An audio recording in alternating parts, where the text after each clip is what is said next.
Bueno, buenas tardes, bienvenidas y bienvenidos a esta séptima sesión de encuentros con personas expertas. Esta actividad forma parte de un proyecto que se llama CoBioDive, que es compartiendo biodiversidad, compartiendo aprendizaje y debate sobre la biodiversidad. Es un proyecto desde la Vinca Ecologistas en Acción hemos puesto en marcha gracias a la financiación de participación ciudadana del Cabildo de Gran Canaria y a la implicación de gente como Ángela, que han acogido esa invitación que les hemos hecho a participar. Hoy tenemos a Ángela Castellano Santana. El currículum lo tienen en el marcapágina. Ahí no tenéis que leer mucho porque como no veo una castaña. Yo tampoco. Vale, pero nada, lo tienen ahí, se lo pueden llevar. Y Ángela nos va a hablar de territorio con un título bastante atractivo, que es Ordenación y Uso del Territorio, cómo acorralar a las especies hasta hacerlas desaparecer, que es un título que va un poquito más allá de lo que nosotros le pedimos. Nos encantó que nos ofreciera ese título y estamos ilusionadas e ilusionados con la propuesta. Yo no me enrollo más, simplemente explicarles cómo es la dinámica. Ángela nos hablará 45, 50 minutos, igual le dejamos ahí unos minutillos más. Luego tendremos 5 o 10 minutillos para hacer intervenciones al respecto de dudas, cuestiones de lo que ella haya hablado, y luego tenemos entre 20 minutos y media horita en la que hacemos un trabajo participativo, o sea que todas y todos opinamos y damos ideas, porque el objetivo final de este proyecto es hacer un libro de buenas prácticas para proteger la biodiversidad. Entonces, pues bueno, pues ya hemos hablado de cambio climático, de especies invasoras, etcétera, y hoy vamos a hablar de territorio, con una ley del suelo estrenada hace poco más de un año. Y bueno, no me enrollo más, les dejo con Ángela. Gracias. Ay, perdón, me faltó. La segunda parte la dinamiza la compañera Irenela Franqui, que siempre se me olvida, aunque está la monta delante se me olvida. Bueno, buenas tardes a todos, gracias por venir, sobre todo por el hecho de que es un viernes por la tarde. Yo creo que estamos todos un poco cansaditos. Mi charla no va a ser muy específica como han sido las charlas anteriores, que ha sido muy especializada en un tema. Yo voy a hablar de una cuestión un poco más global, de problemas que se dan en el territorio con relación a las especies, a la biodiversidad y tal. Y sobre todo, un poco más que la visión que yo tengo, es lo que yo he ido observando en los 25 años que llevo trabajando en esto. O sea que yo vengo hoy aquí un poco a desahogar. El territorio es un asunto muy complejo. Hay muchas personas que participan en todas las decisiones que se dan. Son muchos los elementos que forman parte de lo que es el territorio. Normalmente cuando pensamos en el territorio pensamos como el soporte físico en el que vivimos, el suelo que pisamos. Pero el territorio es algo, pues como les digo, mucho más complejo, va mucho más allá. Es que yo tampoco veo. ¿Ves? Aquí. Bien. ¿Qué es el territorio? Como les digo, normalmente vamos a pensar que es ese suelo que pisamos y tal, pero es un concepto mucho más amplio. El territorio, tal y como ven aquí, esta es la definición que hay en la Real Academia de la Lengua. Es subrayado y he puesto en negrita pues los conceptos que más me interesan. Es una palabra muy antigua, viene del latín, viene del marco romano. Y si se fijan, bueno, los señores real académicos hablan de conceptos como nación, región, hablan de jurisdicción, hablan de un terreno, es otra acepción, y luego ya en el cuarto punto, pues un terreno, un lugar concreto, que es bastante gracioso, la verdad, una cueva, un árbol, un hormiguero, en fin, en el que se dan vínculos entre las familias, ¿no? Entre las especies que habitan esas zonas, esas porciones de terreno. Bien, estas 4 partes, estos 4 conceptos son los que siempre olvidamos. Olvidamos que el territorio va mucho más allá de un espacio físico en el que vivimos. Para nosotros los geógrafos hay 2 nociones muy importantes sobre lo que significa el territorio. Hay una noción más geográfica, para lo que la gente entiende que es la geografía un poco física, ese espacio físico en el que nos desarrollamos como sociedades, desarrollamos toda nuestra actividad económica, se organizan los núcleos de población, pero también donde se desarrollan todos los procesos ecológicos esenciales. Al mismo tiempo hay una noción que es más geopolítica y tiene que ver con el concepto de Estado, como decía la Real Academia de la Lengua, ese concepto de nación, de jurisdicción, y es donde se establecen las relaciones de poder en las sociedades. Es decir, normalmente van a haber unas partes de la población que toman decisiones y otras partes de la población que las acatan. Y en materia territorial esto es muy importante porque siempre hemos tenido esa idea de que quien gobierna decide cómo tiene que comportarse el territorio. Y yo vengo a decir hoy aquí que no, que los que decidimos somos nosotros como habitantes de ese territorio, ¿vale? Como ven aquí, yo siempre pongo me gusta mucho esta foto de Haití y la República Dominicana porque se ve qué ocurre con el territorio en función de quién gobierna. Entonces, la carretera es la frontera, de la carretera para acá es Haití, de la carretera para allá es la República Dominicana. Entonces, es absolutamente visible cómo se desarrollan esas políticas en el territorio en función de signo político, bueno, de costumbres y formas de vivir. Y además hay una tercera noción respecto al territorio, que es la noción jurídica, de la que siempre nos olvidamos. ¿Y qué significa en el mundo jurídico el territorio? Pues significa propiedad, pero propiedad en el sentido de patrimonio, un patrimonio que nos pertenece a todos.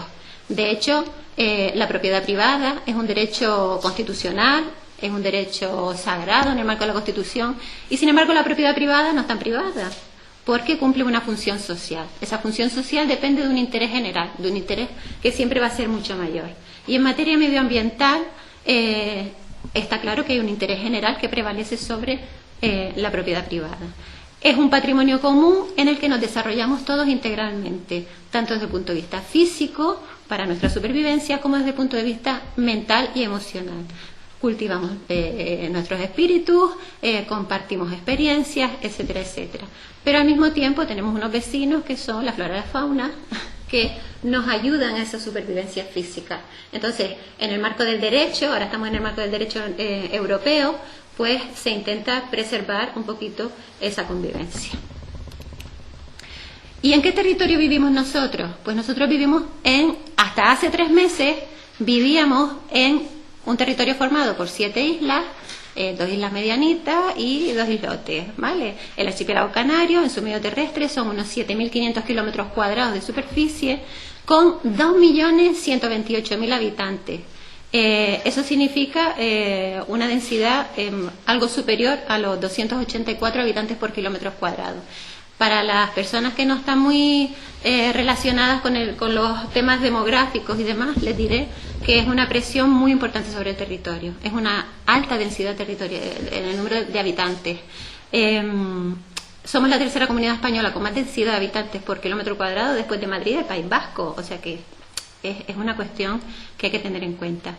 Si se fijan bajo el cuadrito, de esa cantidad poblacional, casi todas están en Gran Canaria y Tenerife. Son islas superpobladas. 40% en Gran Canaria, 42% en Tenerife y el 18% en el resto de las islas periféricas. Entonces, lo que son las islas capitalinas a día de hoy están muy pobladas. Y además de la población residente, que son esos 2 millones y pico, tenemos una población flotante de unos 16 millones de turistas que entran y salen todos los años. Entonces, estamos hablando de un espacio muy chiquitito en el que hay mucha gente y una biodiversidad pues muy importante. Tenemos, como ven ahí, el 40% de nuestra superficie terrestre está protegida, está incluida dentro de algunas de las categorías de protección de la red de espacios naturales de Canarias. 40% que a muchas personas les supone una cifra muy importante. Y sin embargo, hay muchos espacios muy valiosos fuera de esa red canaria de espacios protegidos. Por eso hay una red europea que es mucho más amplia. Bien, y digo que hasta hace 3 meses ese era nuestro territorio, porque con el nuevo Estatuto de Canarias, el mar forma parte de nuestro territorio.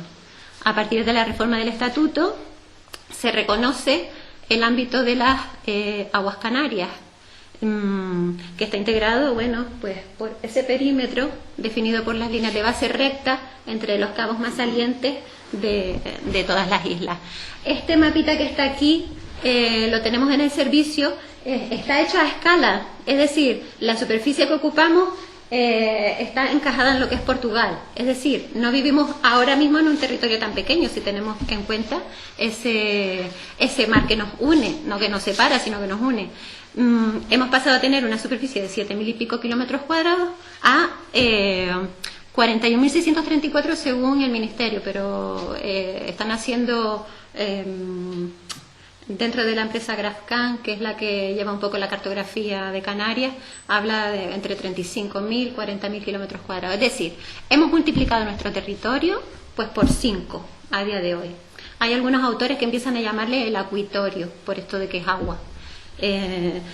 Y bueno, es muy importante este tema porque vamos a ver que la presión que se produce sobre el medio terrestre, vamos a empezar a ver también el mismo tipo de procesos en el medio marino. De hecho ya los estamos recibiendo dentro de la administración, ya autorizaciones de nuevos permisos, etcétera, etcétera. No sé si habrán visto últimamente la polémica de lo del dique del Faro Más Palomas y un montón de proyectos más, el puerto de Agaete, etcétera, etcétera. Entonces, si bien son competencias a día de hoy del Estado, pues puede que nos caigan pronto a nosotros. Bien, nosotros no vivimos en islas vírgenes, en islas en las que están todos los ecosistemas perfectamente presentes. El territorio se transforma, se ha ido transformando. ¿Cómo? Pues a través de los usos del suelo. ¿Y cómo se transforma el territorio? Bueno, hay 4 modalidades fundamentales. La primera es la herencia que recibimos por parte de nuestros antepasados. Si nosotros miramos, por ejemplo, la isla de Gran Canaria, nos vamos a dar cuenta de que pues casi en su totalidad en algún momento se roturó, se abancaló, hay cadenitas, hay de todo, ¿no? Por el tema de la cultura del hambre, por ejemplo. Se hicieron grandes transformaciones del medio natural para la roturación. Ya veníamos de antes de grandes deforestaciones desde la época de la Corona de Castilla, pero claro, en la época del hambre, pues ese proceso se radicaliza. Además de toda esa herencia que traemos de atrás, se transforma el territorio porque así lo decide la planificación territorial y urbanística. Me imagino que ya habrán oído hablar de lo que es el plan insular, los planes territoriales, las normas subsidiarias, planes generales, etcétera. Ahora mismo es la administración la que decide cómo debe transformarse el territorio. Además, no solo esto, sino que se autorizan proyectos individuales que no tienen por qué guardar relación con el planeamiento, sino que surgen espontáneamente, se autorizan y nos los encontramos como champiñones en el territorio.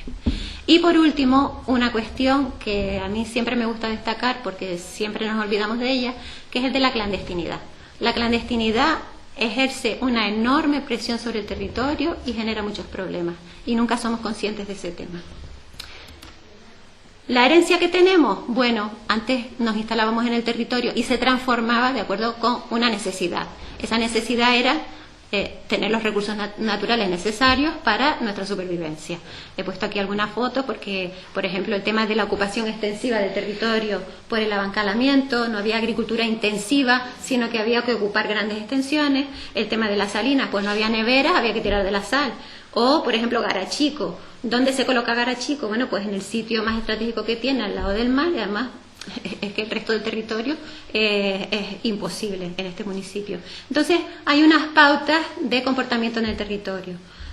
Esta visión del territorio cambia con la planificación, porque con la planificación lo que se persiguen son otros intereses. Más que la obtención directa de los recursos naturales, lo que se obtienen son recursos económicos por parte de aquellas personas que ponen en marcha el proceso de transformación del suelo. Entonces vamos a pasar de una situación A, de un terreno natural y virgen, a una situación B, de grandes ocupaciones, de grandes planes parciales, en el caso del crecimiento de los núcleos de población, o abajo también, ¿vale? De la situación A la situación B. Como ven, no guarda ninguna relación con el modelo de transformación que veníamos teniendo antes, que era, me coloco en el sitio que menos estorba, porque necesito el suelo agrícola para cultivarlo. Por ejemplo, era una decisión que se tenía antes porque necesitaba el aprovechamiento de los recursos naturales. A día de hoy no, a día de hoy el modelo se transforma porque básicamente importamos los productos que comemos. La autorización de proyectos individuales también hace una profunda transformación del territorio.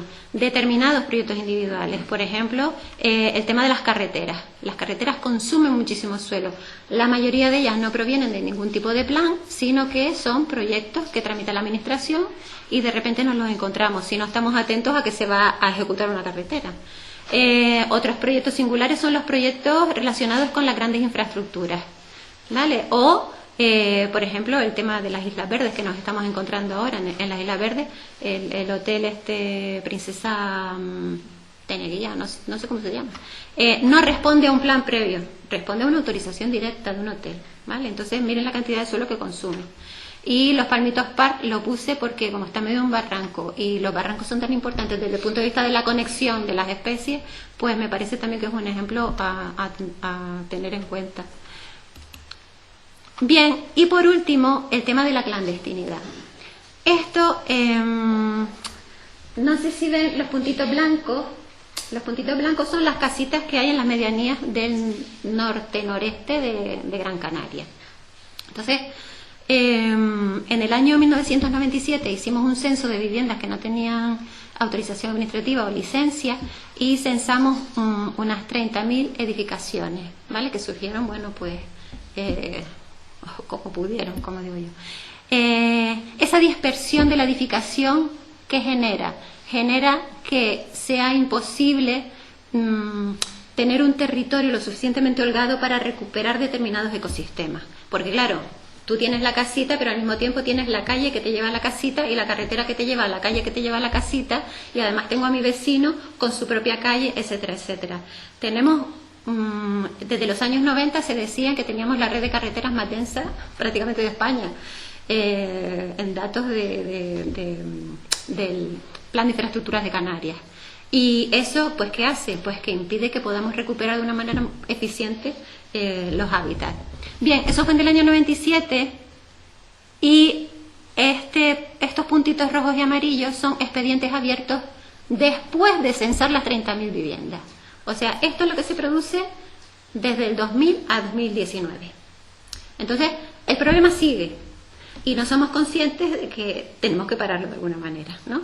En Gran Canaria es muy grave, pero en Fuerteventura es aún más grave. En Fuerteventura, que es una isla que siempre fue, bueno, esa isla despoblada, que estaba organizada en pequeños núcleos de población, pues se dispara el disperso, no solo clandestino, sino relacionado también con el planeamiento, y empieza a generar también problemas de cara al mantenimiento de las especies y de los hábitats. Y claro, ahora el mar pues forma también parte de nuestro territorio. Entonces, no solo tenemos problemas tierra adentro, sino que tenemos problemas tierra afuera. Y me imagino que habrán visto en los periódicos todo el problema que tenemos con los vertidos. Entonces, los puntitos rojos estos y amarillos son vertidos que ahora mismo no tienen control administrativo. Casi con el mismo número tenemos vertidos que sí tienen control administrativo. Pero, en fin, que es otro problema ambiental que nos surge por ese uso, por esa transformación del territorio para usos que no son los tradicionales. Bueno, ¿y cómo presionan los usos del suelo y la ordenación del territorio a las especies? Bueno, básicamente a partir de tres formas de usar el territorio. Una, por ocupación directa, es decir, si yo tengo un terreno y le planto encima la casa, pues me quedo sin ese suelo. Si no hay suelo, no hay desarrollo de las especies. Ocupación directa. Otro, a través de la fragmentación, derivada de la instalación de infraestructuras. Ahora vamos a ver algunos ejemplos. En este caso, se van fragmentando los hábitats de manera que las especies empiezan a perder comunicación, no hay conectividad y puede existir pérdida importante no tanto de poblaciones como de superficie en la que desarrollar su vida. Y por último, los usos temporales pero intensivos, que son los usos del ocio, básicamente. Entonces vamos a ver ahora cómo es esto, cada uno de ellos. La ocupación directa, es decir, aquí desaparece el suelo, el componente suelo, desaparecen las especies vegetales y por lo tanto desaparecen los hábitats.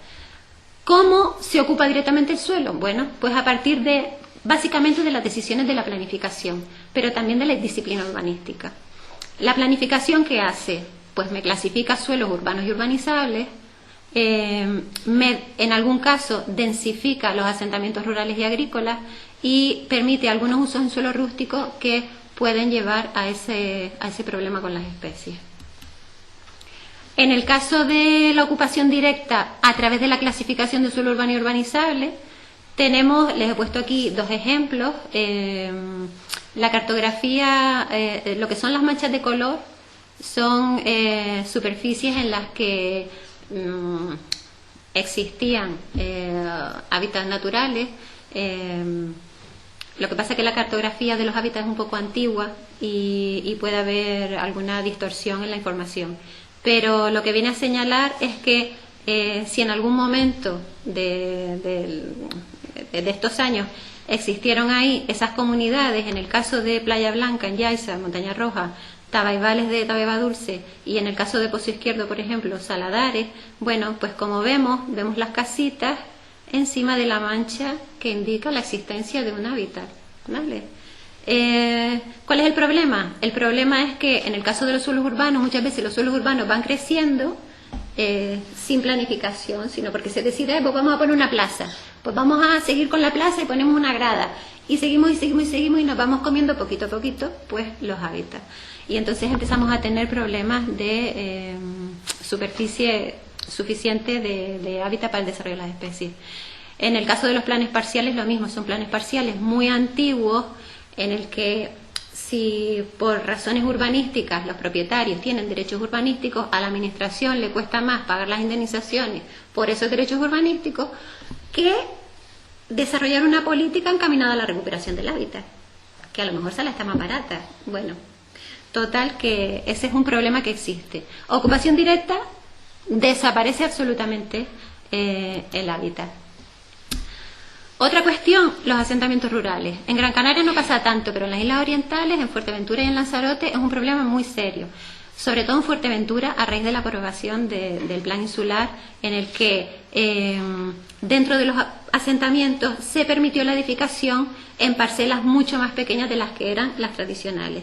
Si antes teníamos un parcelario de viviendita con superficie de tamaño medio, tamaño medianito, y a lo que vamos es a esto, que es a grandes procesos de densificación, lo que perdemos son las parcelas agrícolas.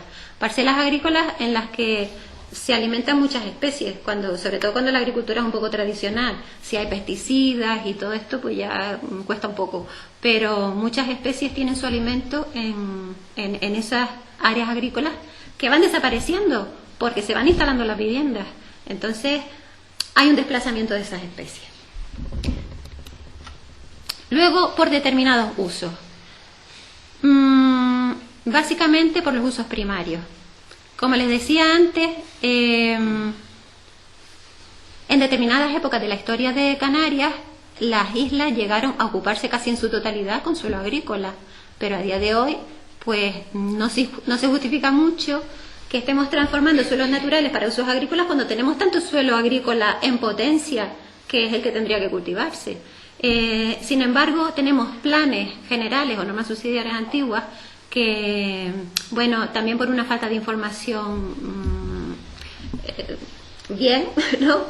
Sobre todo por falta de información, clasificaban extensivamente determinados suelos agrícolas y los colocaban sobre áreas naturales. Entonces, claro, la roturación a que lleva también a la desaparición de masa natural. Con el caso de la ganadería, me imagino que todos saben que en Fuerteventura es un problema el tema de las cabras, que a todos nos gusta el queso, y más el queso majorero, porque las cabras tienen estos hábitats, ¿no? Son estos hábitos de comer de manera extensiva, pero genera serios problemas en la recuperación, sobre todo en la reproducción de las especies, ¿vale? No tienen esa capacidad de reproducción para mantenerse en el territorio.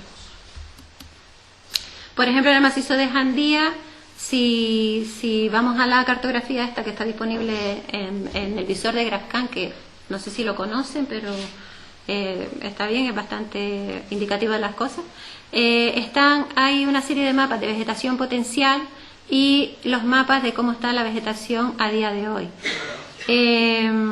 Como vemos, por ejemplo, hay determinadas poblaciones, las poblaciones de Euphorbia andiensis, que esta plantita que está aquí, que es el símbolo de Fuerteventura, fíjense lo mermadas que están. Nos quedan estos cachitos de aquí, estos cachitos de aquí.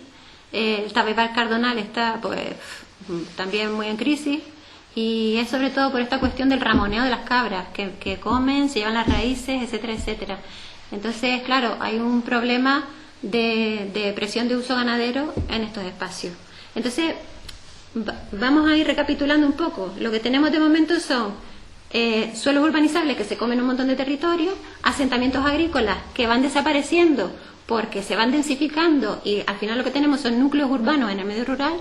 El tema de usos agrícolas donde podría haber masas naturales y los suelos agrícolas en abandono, y el tema de la ganadería. Bien, habíamos visto que había 3 formas de mermar los hábitats. La primera por ocupación directa, que es derivada de la planificación del territorio, y la segunda la fragmentación del territorio. El territorio se fragmenta básicamente por las grandes infraestructuras. En Canarias tenemos un problema, como digo yo, de escala. Tenemos grandes obras públicas que, desde luego, a mi juicio, son exageradas para un ámbito tan pequeño como es el insular. Hoy venía por Ipaca, por esa carretera de Arucas, y me mandaron hasta Cartones para dar la vuelta, para subir a Arucas, y yo estaba espantada por la cantidad de suelo que consume una autopista o una autovía de estas características. En este caso, esta es la que viene de Corralejo, la nueva carretera que viene de Corralejo a Puerto Rosario, y tiene pues una plataforma pues casi de 50 metros en algunos tramos. Entonces, son grandes barreras para el paso de las especies, sobre todo para el tema de las especies de las aves esteparias, que necesitan mucho espacio para moverse. Fíjense el problema, por ejemplo, cuando encontramos nudos.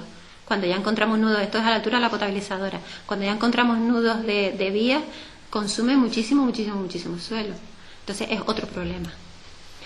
Aquí les dejo una foto de Fuerteventura. Este es el nuevo trazado de esta carretera nueva. Y como ven, vienen por territorios que antes no estaban ocupados por nada. Y sin embargo eran, caminos de paso básicamente de la uvara y de otras aves esteparias, los corredores, los alcaraganes, etcétera, etcétera. ¿Qué ocurre? Que en algunos casos estas infraestructuras se colocan para delimitar los núcleos de población. Se genera un problema de paso de las especies, y al mismo tiempo se genera un problema de especulación del suelo, ¿no? Porque claro, ¿dónde vamos a crecer? Pues en contigüidad con los suelos urbanos ya establecidos. Entonces, hay mucha presión sobre estos suelos y vamos a tener ese problema futuro de ocupación directa, es decir, ya no la vegetación, sino que lo que desaparece es directamente el suelo. El caso de las pardelas se lo puse aquí porque a veces esas grandes infraestructuras no solo hacen que se mermen los hábitats porque se ocupa espacio, sino también, por ejemplo, por molestias a las aves. Me imagino que todos también conocerán el problema de las pardelas, que con la contaminación lumínica pues les cuesta un poquito llegar a tierra. Y además, si ocupamos las zonas donde nidifican con suelos urbanos y urbanizables, pues problema añadido. Es un poco deprimente la conferencia, espero que después se da la buena noticia, pero de momento es un poco deprimente. Luego tenemos el tema de los vertidos. O sea, ustedes imagínense que todo lo que les estoy contando está pasando todos los días en simultáneo en el territorio. Lo bueno de estas jornadas es que, lo que lo venía yo pensando, es que somos conscientes de que el medio ambiente tiene problemas, pero no sabemos hasta qué punto, hasta que no nos lo hacen ver la gravedad del asunto. El tema de vertidos, claro, si nosotros nos montamos estas macroinfraestructuras en el territorio, ¿a dónde llevamos ese suelo que quitamos de ahí? ¿A dónde llevamos esos residuos? Bueno, pues históricamente, me refiero a los últimos 20 años, en Gran Canaria lo llevamos a los barrancos del sur. Entonces estamos tapizando los barrancos del sur con todos los vertidos que se generan por la construcción de las infraestructuras. Por ejemplo, en el caso de Tauro, caso de Tauro Este, caso de Tauritos Este, son vertidos históricos que estamos hablando de unos casi 2 kilómetros de vertido apoyado en laderas preexistentes, sobre tabaibales dulces, que son un hábitat de interés comunitario. Volvemos a lo mismo, hay fragmentación del territorio y hay ocupación directa de los suelos, por lo tanto, seguimos mermando los suelos potenciales para el desarrollo de las especies. Aquí les dejo también, como ven, no estamos hablando de cosas bobas, no estamos hablando de pequeños vertidos o de, bueno, lo pongo aquí, ya me lo llevaré. No, una vez que se instala, ya no se quita, pero no parece que nadie le reclame a la administración, por favor, quítamelo de ahí, porque siguen, y décadas esos vertidos. Si se fijan, esta es la montaña, que no sé si la habrán visto ahí en el barranco del río yendo para Guía. Esto es en Tinoca, que teníamos aquí una plataforma de abrasión marina estupenda, una especie de raza que está levantada sobre el nivel marino actual, que la han ido usando para depositar vertidos, y siguen. O lo típico, roturamos un lomo y echamos los vertidos a los lados. O lo típico, se hace una carretera, unimos el problema de la clandestinidad al problema de los vertidos y entonces ya pues se monta un problema serio, por lo que les digo, ¿no? Porque empezamos a fragmentar mucho el territorio y a las especies les cuesta conectar. Si no hay conexión de las especies, la recuperación potencial de los ecosistemas, bueno, de los hábitats en este caso, es mucho más difícil. El caso de Costa Calma se los pongo aquí, se los destaco porque esto lo tiene todo, tenemos un istmo con arenas que alimentan las playas de Sotavento, porque el viento viene de aquí o viene de aquí. Hay una deriva marina que me lleva la arena por toda la playa, pero al mismo tiempo hay una arena que me entra desde el norte. Bueno, ejecutamos la carretera, no sé si habrán estado en Fuerteventura en los últimos tiempos, ejecutamos la carretera de Puerto Rosario Morrojable, empezamos a hacer ya esas grandes infraestructuras con mucha, perdón que se me va el iPhone, mucha superficie, ¿no? Ocupamos mucha superficie y se fragmenta, y al mismo tiempo ocupamos con la urbanización parte de este espacio. Bien, a día de hoy esa arena que venía de esta parte no alimenta las playas. Al no alimentar las playas, esto no es broma, se nos está pidiendo que las arenas que han salido de la obra esta vayan a la alimentación de las playas. O sea, en Sotavento nos están pidiendo playas artificiales con la arena que viene del propio istmo de Fuerteventura, porque se están quedando sin playa porque la arena no puede entrar. Al mismo tiempo, esta arena que no entra es una arena que no alimenta las playas del sur. Por lo tanto, están empezando a verse superficies rocosas donde no se veía antes. ¿Problema para quién? Bueno, para las especies limícolas y los ecosistemas más saladares, etcétera, etcétera. ¿Vale? Entonces, esto es lo más surrealista que he visto en toda mi vida. Otras técnicas de fragmentación, pues por ejemplo, las técnicas urbanísticas de detalle, como digo yo, la cirugía urbanística.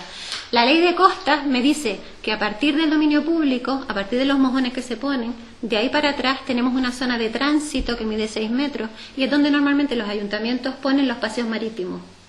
Claro, yo pongo un paseo marítimo si mi borde urbano me llega al mar, pero por ejemplo ocurren estas cosas. Esto es en Arinaga y claro, si el dominio público viene por aquí, yo planto el paseo marítimo justo en el dominio público. ¿Eso qué significa? Pues que tengo todo este trocito aquí para una futura urbanización. ¿Qué ocurre? Bueno, pues que esta entrada de arena que tengo aquí y estas comunidades de saladar que me han quedado aquí, bueno, saladar y dunas, pequeñas dunas móviles, bueno, pues tienden a desaparecer. Otra manera de seguir quitando cachitos, ¿no?, a los hábitats. Además no estamos hablando de cualquier cosa, miren las dimensiones del paseo y toda esta superficie que queda en medio. O sea que son esas técnicas que urbanísticamente habría que ir meditándolas y poner los paseos marítimos un poco más atrás para que la costa sea un espacio más holgado. En Gran Canaria ya casi no nos queda 1 metro de litoral en buen estado, así que habría que ir pensando en estas cosas.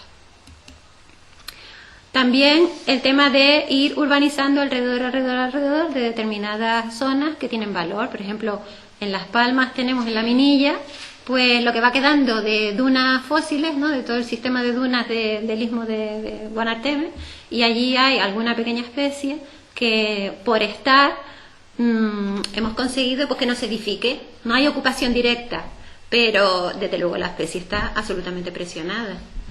Y hay otras formas de fragmentación del territorio que son nuevas, novedosas, que son las que les pongo aquí. Los parques eólicos, está claro que las energías alternativas son necesarias, pero a ver cómo las plantamos en el territorio, porque no son inocuas.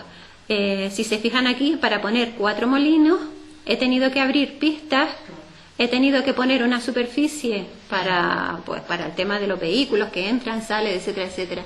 Entonces, nos estamos cargando un suelo agrario que es potencialmente productivo, en el que si no está plantado, si no está cultivado, las especies, por ejemplo las aves esteparias, se pueden desarrollar bien porque no hay pesticidas, no hay usos intensivos y bueno, sigue habiendo grano, sigue habiendo insectos, entonces se pueden alimentar perfectamente. Pero los parques eólicos están generando esta cuestión de la fragmentación.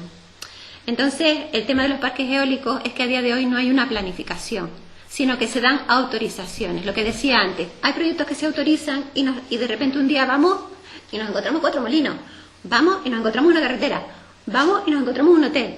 Entonces, eso es un suma y sigue en un territorio tan pequeñito con 2 millones y pico de habitantes.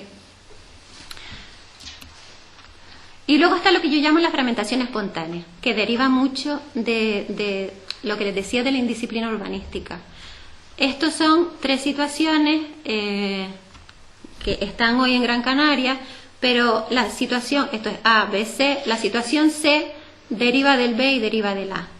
Yo tengo un territorio que durante la época del hambre fue roturado en su totalidad, bueno, ahí tengo mis cadenitas y mi historia, pero empezamos a meter usos con o sin autorización, ¿vale?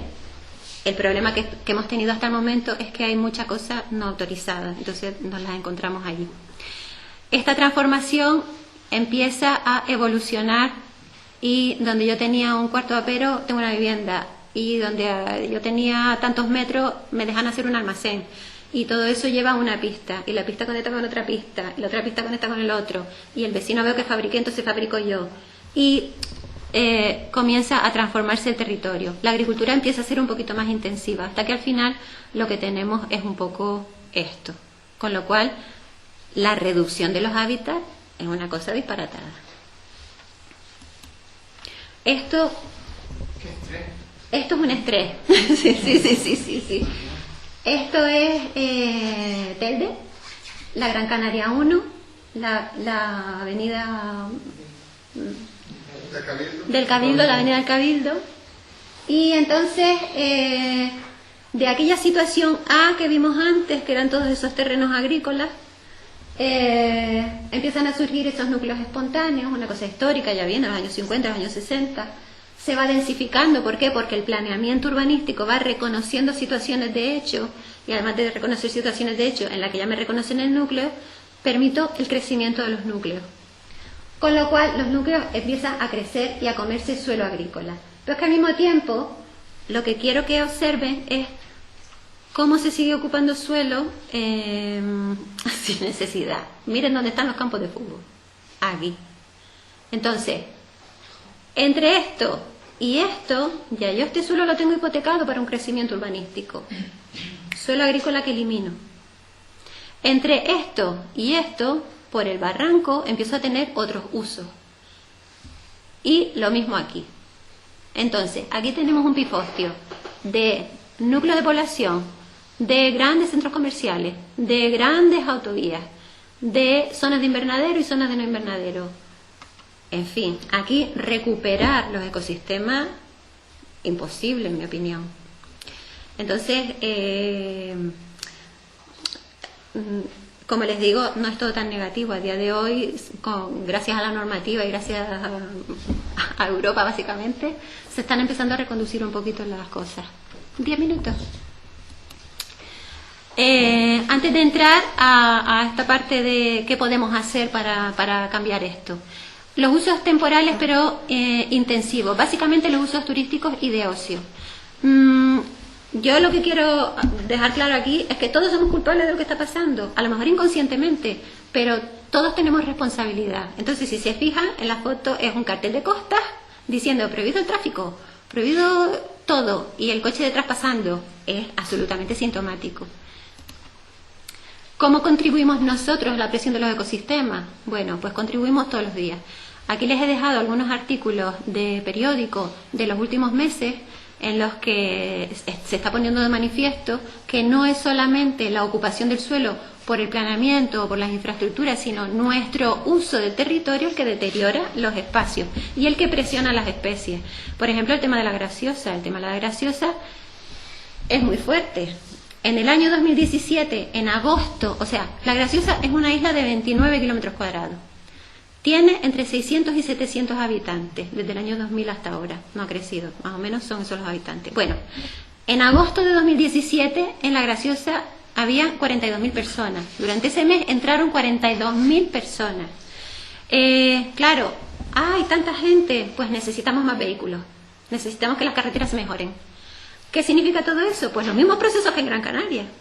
La isla de Lobos, lo mismo. Soporta más de 2.000 turistas cada fin de semana, pero es que en 3 semanas son 1.000. Los quad y los buggies contra las aves protegidas en Fuerteventura. No es que ellos vayan contra las aves protegidas, pero esa dinámica y ese tipo de uso espanta a las aves. Esto es así. En Arinaga, en una situación normal, estos son unas dunas que entran así hacia la montaña y tiene unos ecosistemas, tiene unos hábitats muy interesantes de vegetación del litoral. No sé cómo ir para atrás. Bueno, esto que ven aquí, esto es una carrera de bici. Un día yo llegué por allí y vi que habían pintado todas las pistas para una carrera de bici organizada por no sé quién, pero bueno, pero autorizada por el ayuntamiento. Bueno, esto de aquí es la huella de todas las bicis pasando por esas dunas que vimos antes, todas llenas de plantitas. Entonces, habían dejado una huella un tanto que esto, porque claro, las bicis no pasan todas por el mismo sitio. Y son dunas, pero bueno, las dunas tampoco tienen ese movimiento y esa regeneración que es de hoy para mañana. Lo mismo el problema de los buggy, de los quad, las motocross. Es difícil que los ecosistemas se recuperen, que la vegetación se reproduzca si estamos permanentemente pisoteando los territorios. Esto es a día de hoy el Pifostio de Arinaga. Entonces, si ustedes miran las fotos aéreas, es tremendo. La piña de mar, que el Atractilis, que no sé si hablamos de hablar de ella, que está catalogada a día de hoy pues en peligro de extinción, pues la pobre está sobreviviendo aquí. Hay un plan de gestión para el espacio, pero el problema que tenemos es el de la falta de vigilancia. Entonces, pues, y como no somos conscientes del daño que hacemos, pues ahí seguimos usando los espacios y los territorios, ¿no? Es lo de la isla de Lobos. Como no tengo un baño, pues me echo para allá a hacer el pis, o me llevo un perro. Y entonces todo eso termina perturbando a los hábitats. Soluciones, y ya acabo.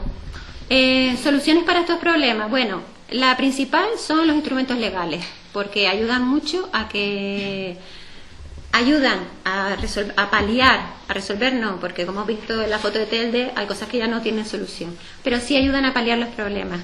La participación ciudadana yo creo que es fundamental, tanto de cara a todos los procesos que hay en la planificación. Deberíamos estar siempre pidiéndole a las administraciones que cumplan con sus obligaciones. La primera, que con toda la transparencia nos digan qué es lo que va a pasar en el territorio, porque si, por ejemplo, lo de los parques eólicos, si yo vivo aquí en mi casita y mañana con una autorización tengo un molino ahí de 80 metros, vum, vum, vum, vum, con el ruido, la sombra, y necesito saber qué es lo que va a pasar en los lugares donde vivimos, ¿no? Y por último, la concienciación y educación ambiental, que yo creo que estamos en eso, ¿no? Teníamos una normativa muy interesante, que era la Ley del Territorio y la Ley de Espacios Naturales y las directrices de ordenación, que han sido derogadas por la Ley 4/2017. Yo, pues la verdad es que soy bastante crítica con esa ley porque ha venido a transformar todo el sistema con relación a la ordenación del territorio. Era una cosa que estaba antes un poco centralizada en el gobierno, los ayuntamientos proponían y el gobierno era el que aprobaba. Ahora ya hay un desconocimiento porque cada ayuntamiento tiene sus competencias y no nos enteramos muy bien lo que pasa de unos municipios a otros. Y habían algunas normas ambientales que eran muy interesantes, criterios para las restauraciones la restauración ecológica, la restauración ambiental, el tema de los corredores biológicos, el tema de los ruidos, un montón de medidas más sobre el paisaje, sobre las especies, que al derogarse las directrices por la Ley 4 de 2017 pues han desaparecido. Entonces, pues no tenemos instrumentos legales a los que agarrarnos y nos agarramos un poco a Europa. Esto es una foto que saqué del MITECO, que es lo que ahora es el Ministerio de Transición Ecológica, que está poniendo sobre la mesa el tema de los corredores ecológicos. Es necesario establecer corredores ecológicos debido a esa fragmentación del territorio. No solo se produce en Canarias, se produce en toda Europa. Y la manera de conectar y de que los hábitats se vayan recuperando y podamos hacer pues tareas de restauración un poquito más, más a largo plazo, no una cosita aquí y otra aquí y otra aquí, pues está esta cuestión de los corredores ecológicos. Yo creo que en Gran Canaria se han puesto como norma en el plan insular. El plan insular dice que los barrancos son los grandes corredores ecológicos de Gran Canaria. Creo que es el único plan insular. En el de Tenerife no lo he visto, ni en el de Fuerteventura, pero en el de Gran Canaria sí sé que ya se han establecido. De hecho, si se fijan en la zona norte, pues ya el Cabildo tiene un montón de actuaciones en Osorio, en el Barranco de la Virgen, y se están haciendo intervenciones en esas zonas. El problema que tengo yo, y lo habrán visto, es que me estoy centrando casi exclusivamente en la costa y en las zonas áridas, Fuerteventura, Lanzarote, la costa la zona este de Gran Canaria, porque en una zona boscosa los impactos son más recuperables, pero en las zonas litorales es mucho más difícil que se recupere la naturaleza. Otra medida, como decía, medidas legales. Hasta que llegó la ley 999 se podía clasificar suelo urbanizable en cualquier parte. Estas son las normas subsidiarias de la oliva. Aquí tenemos un sector de suelo, otro sector de suelo, otro sector de suelo, y todo disperso por todo el municipio. Con lo cual salían esas urbanizaciones un poco locas, de aquí un suelo industrial, hay un suelo turístico, hay un núcleo de población. La ley 999 que vino a decir, no, el suelo urbanizable solo se puede clasificar en contigüidad con el suelo urbano, para poder ahorrar espacio. Que, bueno, a mí me parece que es una medida, uno de los grandes éxitos de la ley 999. Y se ha mantenido la ley 4 de 2017, de eso sí somos conscientes en el gobierno. Y la prohibición del uso residencial en suelo rústico, del uso residencial sin estar en un núcleo de población, para evitar estos problemas que teníamos con la clandestinidad en las medianías. Todo eso empezó a la vista de procesos que estaban pasando en Lanzarote y en las medianías de Gran Canaria. Entonces, a mí me parece una muy buena medida para preservar espacios, ¿no? Para que no se ocupen. Y el básico y fundamental, que es que todos participemos en esto. La concepción jurídica de patrimonio es que es del territorio, es que es patrimonio común, y todos tenemos que hablar aquí. Lo que no puede ser es que en esas relaciones de poder los que decidan tomen unas decisiones y nosotros tengamos que acatarlas tan tranquilamente. Yo creo que tenemos que ser un poquito más proactivos, intentar participar en esto, ver si realmente nos está perjudicando las decisiones que se toman sobre el territorio, si estamos de acuerdo, si no estamos de acuerdo. A lo mejor lo que yo les estoy contando ustedes están en contra, pero a mí me parece que las Islas Canarias están en una situación absolutamente crítica, porque por lo que les decía, todo lo que les estoy contando está pasando a día de hoy, todo al mismo tiempo. La isla de Lobo llena de gente, la Graciosa llena de gente, en todas partes mucha gente, mucha transformación, grandes carreteras, puerto de Agaete, dique de Maspalomas, usos, todo el mundo por ahí con las bicicletas, con el motocross. Un día fui a unas jornadas en Artenara y la gente de Artenara me ponía en crisis el tema del senderismo, que se suponía que el senderismo era para disfrutar de la naturaleza. Y entonces esta gente decía, es que se nos meten 100 y tantos en un barranco, 100 y tantos en el otro, encontramos botellas de plástico, encontramos los papeles de la gente que hace sus cosas, y está siendo un problema el senderismo. O sea, es que ya es el disparate total. Entonces creo que tenemos que tomar un poquito más de conciencia. Yo creo que hace falta un poquito más de conocimiento del medio. Deberíamos intentar pues meternos más en profundidad sobre cuáles son los valores de nuestro territorio, dónde están esas especies, dónde están esos hábitats que son de interés, ver si realmente las decisiones que se están tomando están bien, y sobre todo ser más proactivos. Yo creo que si nosotros vemos por ahí a gente chascándose de alguna manera la vegetación, pues por lo menos deberíamos ponerlo en conocimiento. Y esas cosas no se hacen.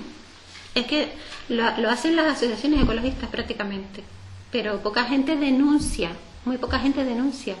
Y yo creo que es muy importante que todos entremos a formar parte de esto, ¿no? Que es tan importante para la preservación de nuestra propia supervivencia, ¿no? Como humanos.